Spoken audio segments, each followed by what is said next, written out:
Estamos de volta hoje entrevistando Glauco César, Rafael Magno e Henrique Canguçu, eles que integram o projeto História Natural de Peixes de Água Doce. Nós ficamos de conversar com o Rafael especialmente para saber sobre o mundo que ele visita, não é? Lá no fundo das águas do São Francisco, não é? Você fez naturalmente um curso de mergulho, não é? É um mergulhador profissional. Para a questão do mergulho em rio, é fundamental fazer um curso, né? Obter a carteira de mergulhador. Tem a carteira do curso básico e tem a carteira do curso avançado. É fundamental ter um curso de mergulho para poder mergulhar com segurança no rio.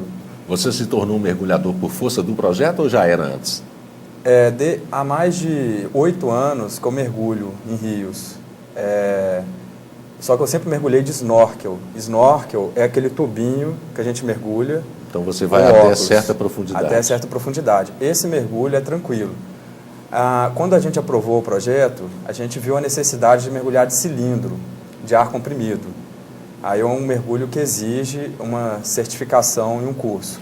Esse cilindro ele é importante para a gente ir às profundidades mais fundas do Rio São Francisco, para a gente pesquisar essa fauna que está lá no fundo, que é uma fauna relativamente pouco conhecida. Então a gente mergulha desde 2, 3, 4, 5 metros até 25 metros no Rio São Francisco, que foi o ponto mais fundo que a gente foi no... E qual o período mais longo que você pode permanecer lá embaixo? O ar comprimido no cilindro ele varia em função da profundidade.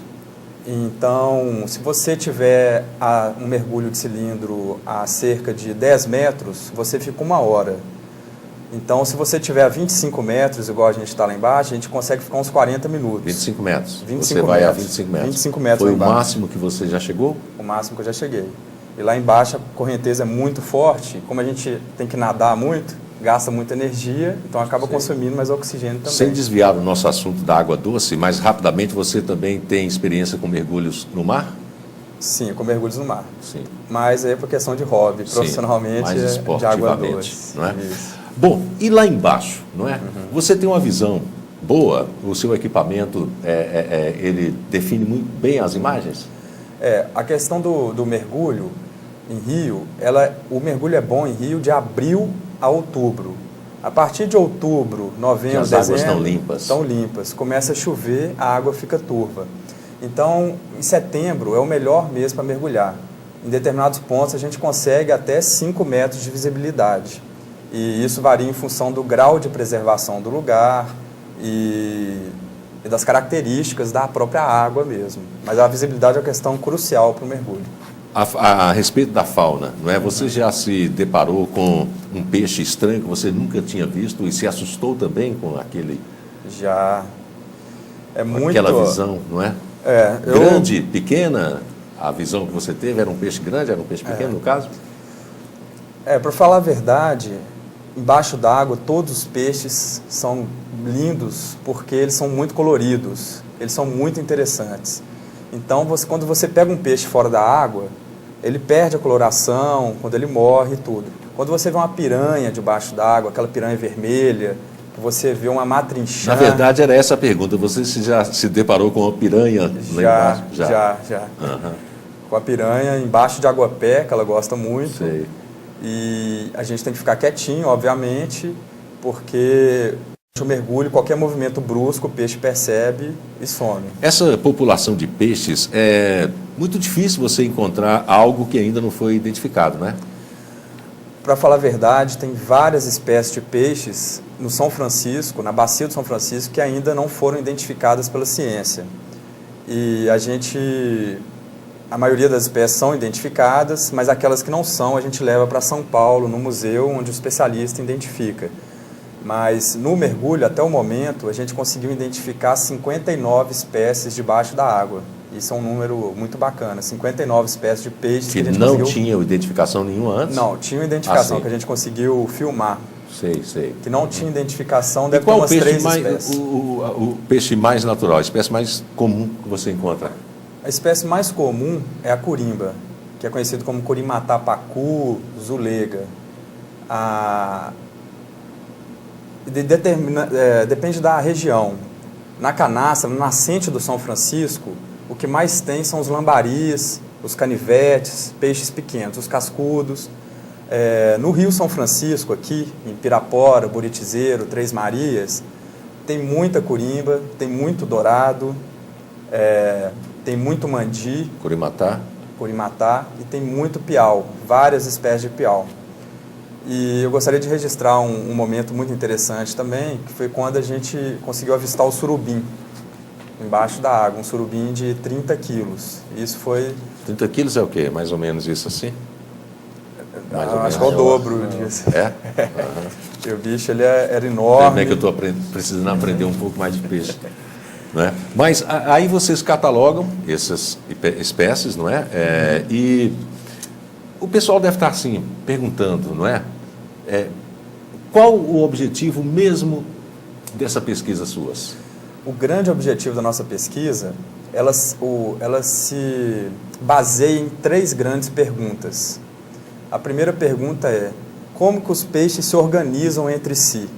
Porque embaixo d'água a gente não dá muito valor para o peixe, nem de uma forma geral, mas os peixes são inteligentes. Todos eles vivem em comunidade mesmo? Vivem em comunidade, as espécies diferentes se relacionam entre si. A gente vê cardume de dourado e corimba andando junto, várias espécies juntas. E os predadores também se aproximam com facilidade? Os predadores se aproximam. Então, quando a espécie é do mesmo tamanho, ficam várias espécies do mesmo tamanho. Às vezes um peixe é maior, um predador, ele vem, as espécies somem.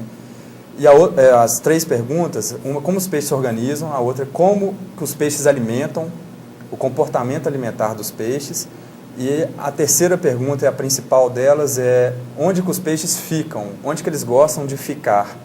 Porque, respondendo essa pergunta... A morada do peixe é Piraporé, que é um dos nomes de Pirapora, na linguagem indígena, não é? É morada do peixe, e Pirapora, salvo engano, não é? Se me perdoem se eu estou errado, mas me parece ser o salto do peixe, é onde o peixe salta.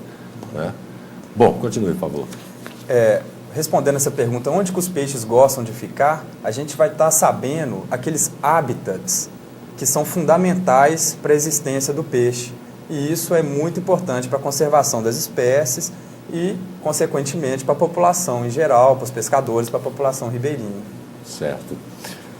A questão, aí vocês enviam esses resultados, esses dados que vocês colhem, exatamente para onde? O projeto, no final do projeto, a gente vai elaborar um livro científico.